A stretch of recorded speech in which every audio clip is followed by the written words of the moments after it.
సేవన రఘుపతి ఛాయన.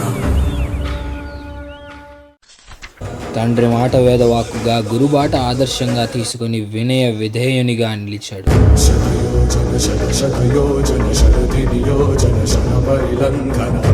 సీతా స్వయంవరంలో శివధనస్సును అవలీలగా ఎక్కుపెట్టి సీతమ్మను వివాహం ఆడినాడు.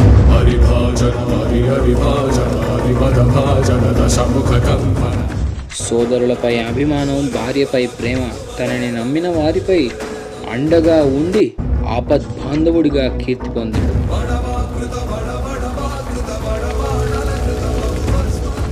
చిన్న రాయి నుండి గుట్టలు, కొండలను సారథిగా నిర్మించి వానర సైన్యాన్ని మహాసైన్యంగా మార్చినాడు.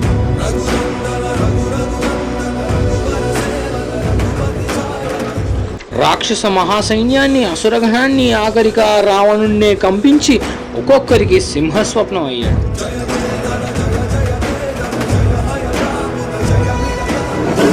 త్రేతాయుగం నుండి కలియుగం వరకు తన భక్తులకు అండగా నీడై రాముడు, శ్రీరామచంద్రుడు దేవుడయ్యాడు.